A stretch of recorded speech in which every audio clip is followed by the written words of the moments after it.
Greetings, CBC, and welcome to this week's Sunday warm-up. Before we get into the text for this week, let me just remind you of a few things really quickly here.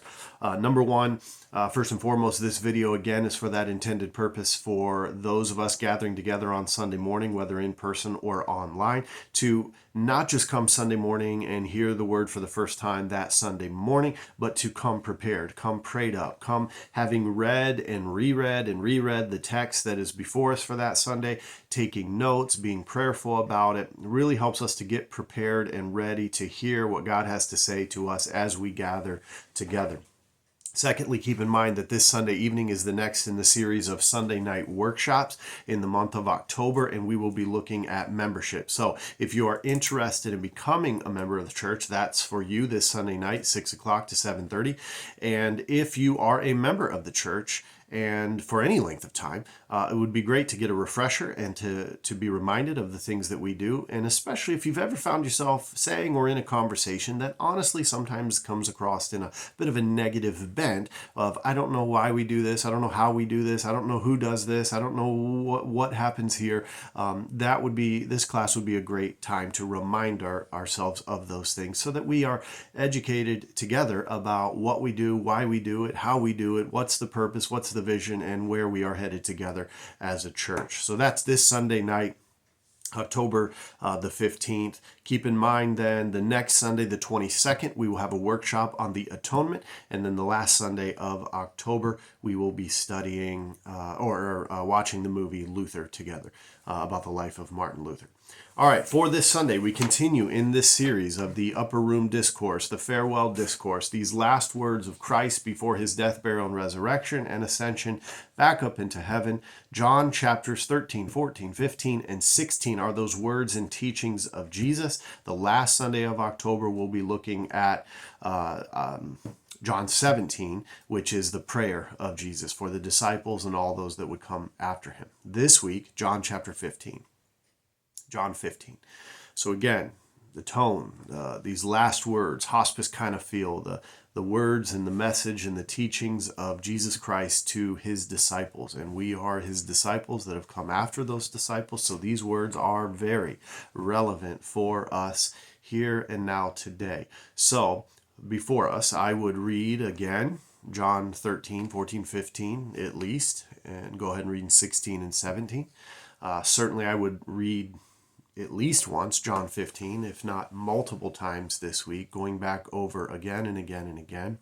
As I shared with the workshop group last night on how to study the Bible, I would just take John chapter 15 before me, open my Bible, sit down with a blank piece of paper, a pen, a pencil, and just read John 15.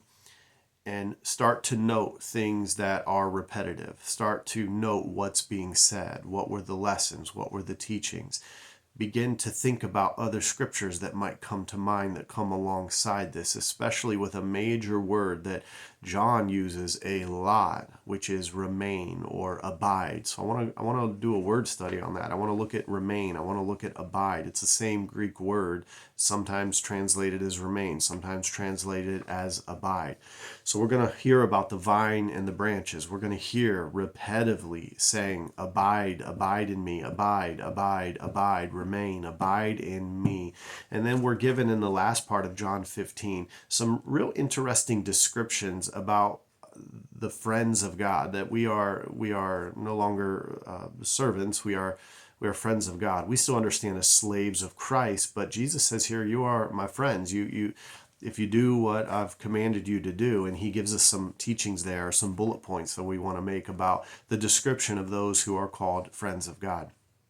Alongside certainly John 15 this week, I would read 1 John. It's not very long, we're talking 5 chapters, but read 1 John because there again, John repetitively uses this Greek word of remain and abide constantly in the letter of 1 John. So read John 15, also read 1 John. We're going to look at a handful of them on Sunday morning, those references of abide in 1 John. So go ahead and read 1 John. That would really help coming alongside what we're going to be looking at this week. So John 15 and 1 John really looking at that word abide. Again, some consideration, prayerfulness about the vine and the branches and what's being taught there, and this description of those who are friends of God. All right, that's it for this week. Take some time prayerfully looking at those scriptures, taking notes, coming prepared, prayed up, warmed up, and ready to go. As always, I would appreciate your prayers for our time together. I would appreciate your prayers for me as I spend some time this week preparing and getting ready for Sunday morning. I would appreciate your prayers that Sunday morning, and come together and let's come ready to be in worship together, to sing songs of praise, to be in prayer, and to be in study of the Word of God together this week. God bless you this week. You are in my prayers this week as we prepare to come together again on Sunday morning. God bless you.